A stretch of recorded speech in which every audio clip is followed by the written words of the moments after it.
যেভাবে একটা স্বৈরতন্ত্র অরূপ বিশ্বাস স্বরূপ বিশ্বাসের চাপিয়ে দেওয়া একটা নিয়ম যা ভারতবর্ষের কোনো ফিল্ম ইন্ডাস্ট্রিতে চলে না।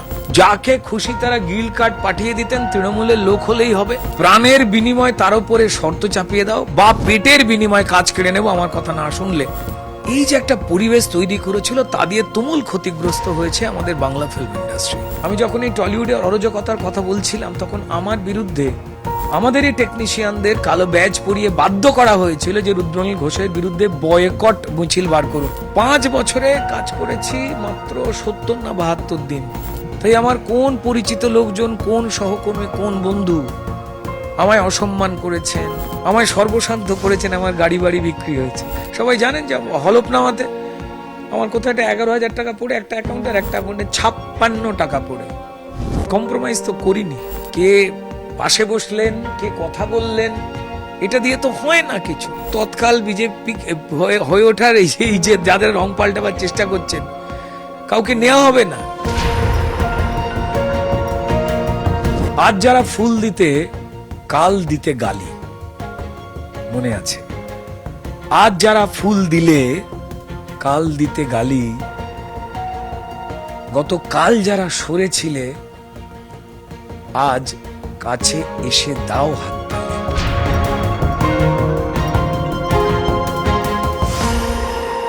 নির্বাচনে জেতার পর থেকেই রুদ্রনীল ঘোষের কিন্তু আর যাই দায়িত্ব বাড়ুক না বাড়ুক, কিন্তু টলিউডের দায়িত্ব কিন্তু অবশ্যই বেড়েছে। এবং টলিউডে উনি প্রথমেই যে বার্তাটা দিয়েছেন যে ভরসা ইন, ভয় আউট, তারপর থেকে দেখা যাচ্ছে যে বিভিন্ন গিল্ডের সদস্যরা মুখ খুলছেন, তারা এতদিনের অত্যাচার এবং অনিয়মের কথা প্রকাশ্যে এসে বলার সাহস পাচ্ছেন।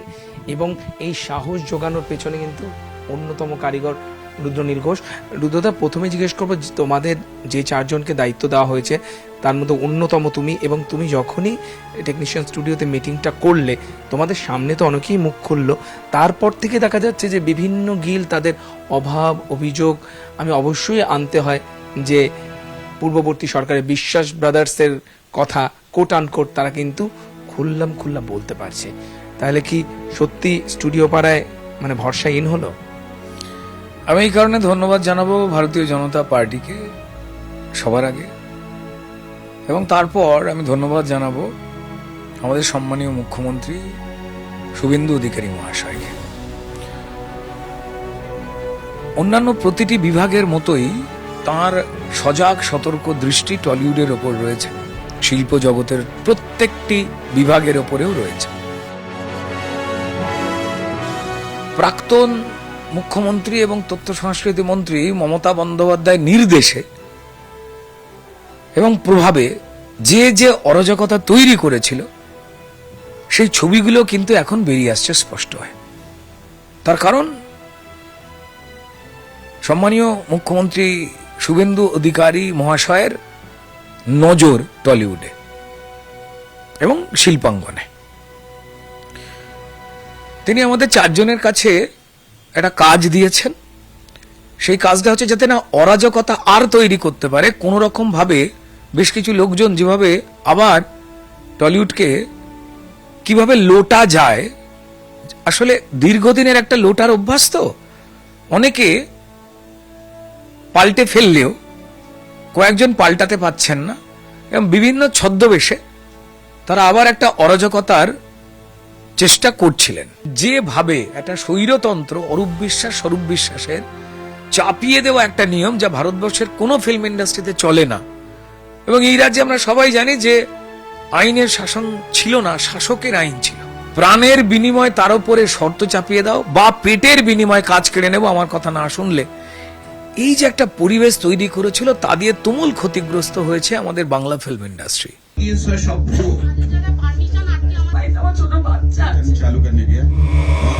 তো তারা এসে যন্ত্রণার কথা বলেন, সেই কথা বলতে বলতে আমরা জানতে পারি যে কারা এই অরূপ স্বরূপদের কথা না শোনাতে তাদের হাতে পায়ে দড়ি বেঁধে চাপকে মারা হয়েছিল। আমরা জানতে পারি যে মেকআপ ডিপার্টমেন্টের কোন দিদিভাইকে অরূপ স্বরূপদের অন্যায়ের বিরুদ্ধে কথা বলবার জন্য সুপারি কিলার বন্দুক দিয়ে গুলি করে মারবার জন্য বাড়িতে পাঠানো হয়েছিল এবং পুলিশ এফআইআর এ কার কার নাম রাখতে বারণ করা হয়েছে। মুখ্যমন্ত্রী কেন চুপ ছিলেন? কারণ মুখ্যমন্ত্রীর ইশারাতেই তো এইগুলো হতো। এই বারবার এই অরূপ স্বরূপের নির্দেশেই, তাদের ইচ্ছায় সিনেমা জগৎ, টেলিভিশন জগতের ক্ষতি করে বারবার স্ট্রাইক হওয়ার পরেও আপনারা দেখেছেন যে মমতা বন্দ্যোপাধ্যায় মুখ্যমন্ত্রী এবং তথ্য সংস্কৃতি মন্ত্রী হিসেবে এই দুজনকে সরিয়ে দিয়ে অন্য কাউকে দায়িত্বে এনেছেন না। কারণ অরাজকতাটা, হিংসাটা, অত্যাচারটা এরা সুনিপুণ ভাবে করতে পারে। 60% এই গিল্ড মানে যে টেকনিশিয়ানদের যে সংস্থা, তাদের ভালো মন্দ দেখবার জন্য এদের মাথার ওপরে যে কমিটিটা, তার নাম ছিল ফেডারেশন, যার মাথায় অন্যায় এবং মিথ্যেভাবে বসানো হয়েছিল স্বরূপ বিশ্বাসকে ভুয়ো কার্ড দিয়ে, অ্যাসিস্ট্যান্ট ডিরেক্টরের ভুয়ো কার্ড দিয়ে বসানো হয়েছিল। নির্বাচন নামে কোনো কিছুই ছিল না, যাকে খুশি তারা গিল্ড কার্ড পাঠিয়ে দিতেন, তৃণমূলের লোক হলেই হবে। এই সবটাই মমতা বন্দ্যোপাধ্যায় জানেন এবং হতে দিয়েছেন। এবং 100টা সিনেমা তৈরি হওয়া বছরে 100টার উপরে সিনেমা তৈরি হতো ইন্ডাস্ট্রি, যা সবার পেটে ভাত দিত, সেটা 30টা 35টা হয়ে দাঁড়িয়েছে। এবং কদিন আগেই আমরা খবরে সবাই দেখেছি যে পিয়া সিনেমা হল বা স্টার থিয়েটার, এখন যার নাম বিনোদিনী, সেই হল ফাঁকা পড়ে রয়েছে। পপুলার হলগুলো, সেখানে সিনেমা চালাবার মতো সিনেমা নেই, অর্থাৎ তৈরি হচ্ছে না। হবে কি করে? প্রযোজক ভয় পালিয়ে গেছে। তো সম্মানীয় সভাপতি শ্রমিক ভট্টাচার্য দিয়ে পরিষ্কার বলেছেন যে যোগ্যতার বেসিসে মানুষের কাজ হবে, ভয় আউট ভরসা ইন। সেইটার উপর বুক বেঁধে তারা পরিষ্কার তাদের কথা জানিয়েছেন। সেখানে জানাতে গিয়ে অনেকেই এসেছেন, তার মধ্যে ডিরেক্টর গিল্ডের মেম্বার হিসেবে সুজিত মুখার্জির মতো এত বড় পরিচালক এসেছেন, ইন্দ্রজিৎ দাশগুপ্তের মতো ন্যাশনাল অ্যাওয়ার্ড পরিচালক এসেছেন, পরমব্রত রাও এসেছে, আরো অনেক পরিচালক এসেছিলেন। ক্যামেরাতে যে দিকটা ধরা পড়েছে সেখানে মাত্র 15টা চেয়ার। আমি আমন্ত্রিত ওই মিটিং এ, আমার কাছে কথা জানাতে চান, কথা যাতে সরকারের কাছে পৌঁছয়। কে কোথায় বসবেন, কে কি বলবেন না বলবেন, সেখানে আমাদের কোনো রকম নির্দেশনা ছিল না। এই মিটিংয়ে পরমব্রত চট্টোপাধ্যায় উপস্থিত ছিলেন এবং তারপর থেকে কিন্তু অনেক আমরা জানি যে জল ঘোলা হয়েছে, বলা হয়েছে দলবদল, পাল্টি শব্দটা আমি ব্যবহার করছি, বা দ্বিচারিতা, এই শব্দগুলো ব্যবহার করা হয়েছে। শ্রমিক ভট্টাচার্য খুব পরিষ্কার বলেছেন যে পরমব্রতর কথাটাই যদি আমি উল্লেখ করে বলি, যে পরমব্রত, ঋতব্রত কোনো ব্রত কথাই এই মুহূর্তে কিন্তু দলে স্থান পাবে না। অর্থাৎ কোনো ব্রতকেই এই মুহূর্তে কিন্তু আমরা দলে জায়গা দিচ্ছি না। তাহলে এর পরিপ্রেক্ষিতে কি বলবে? কারণ সেদিনের মিটিংয়ে পরমব্রতও ছিল এবং সেদিনের মিটিংটা ছিল তো হচ্ছে পরিষ্কার সরকার নির্দেশিত। এই টলিউড ফিল্ম ইন্ডাস্ট্রিতে যারা রেগুলার কাজ করেন তারা কি কি অসুবিধা ফেস করতেন এবং নতুন সরকার কি পথে চলতে বলছেন সেটা তারা জানতে এসেছিলেন। এবং তারা এটাও জানাতে এসেছিলেন আগের সরকার বাড়ি অরূপ স্বরূপ যা যা নিয়ম চাপিয়ে দিয়েছে, যা সিসিআই আমার দেশে কম্পিটিশন কমিশন অফ ইন্ডিয়ার যে রুল বুক, যে গাইডলাইন, তার বাইরে চলছিল। এবার পরমব্রত চট্টোপাধ্যায় তার কি কি মনে হওয়ার সেটা তিনি জানিয়েছেন এবং সেটা নিয়ে তার বিভিন্ন সময় বিভিন্ন বক্তব্য, যেটার মিল খুঁজে পাচ্ছেন না মানুষ, সেই অনুযায়ী পরিষ্কার তারা একটু ভারতীয় জনতা পার্টির প্রতি এদের কি কি মন্তব্য ছিল, কি কি বক্তব্য ছিল, কেউ তো ভোলেননি, আমি ভুলবো নাকি? আমার তো গাড়ি বাড়ি বিক্রি হয়েছে, আমাকে তো অসম্মানিত হতে হয়েছে। আমার যারা একসঙ্গে সহকর্মী বন্ধু, তারা আমাকে বাড়িতে অনেকে নেমন্তন্ন করতেন না, সঙ্গে ছবি তুলতেন না, কোনো অনুষ্ঠানে গিয়ে আমি পাশে দাঁড়ালে তারা চলে যেতেন। শুধু আমি নয়, আমাদের মতো যারা এই সংস্কৃতি জগতের যে মাফিয়া রাজ, যেটাকে নিয়ে আমরা লড়াই করেছিলাম, নিশ্চয়ই আপনাদের মনে আছে যে 2021-এ যখন আমি ভবানীপুর কেন্দ্র থেকে ভারতীয় জনতা পার্টির আমার দলের নির্দেশে আমি প্রার্থী হই, সেই সময় আমি যখন এই টলিউডের অরাজকতার কথা বলছিলাম, তখন আমার বিরুদ্ধে আমাদের এই টেকনিশিয়ানদের কালো ব্যাজ পরিয়ে বাধ্য করা হয়েছিল যে রুদ্রনীল ঘোষের বিরুদ্ধে বয়কট মিছিল বার করুন, টেকনিশিয়ান স্টুডিও থেকে টলিগঞ্জের উত্তম কুমারের মূর্তি অবধি। 5 বছরে কাজ করেছি মাত্র 70 না 72 দিন। এই যে চেয়ারটায় বসে কথা বলছি, এখানে বসে থাকতে হতো। তাই আমার কোন পরিচিত লোকজন, কোন সহকর্মী, কোন বন্ধু আমায় অসম্মান করেছেন, আমার দলকে নিয়ে ভুল কথা বলেছেন, অন্যায় কথা বলেছেন, আমার কর্মীদের অপমান করেছেন, আমায় সর্বশান্ত করেছেন, আমার গাড়ি বাড়ি বিক্রি হয়েছে। অন্তত এই শুধু এই বাড়িটা আর একটা, মানে ওই গাড়িটা বেচা টাকায় যেটা ইএমআই তে কিনেছি ইনস্টলমেন্টে, সেই গাড়িটুকুই রয়েছে, নাহলে এটা হয়তো বেচতে হতো। আপনারা সবাই জানেন যে হলফনামাতে আমার কোথাও একটা 11,000 টাকা পড়ে একটা অ্যাকাউন্ট, আর একটা অ্যাকাউন্টে 56 টাকা পড়ে। কম্প্রোমাইজ তো করিনি।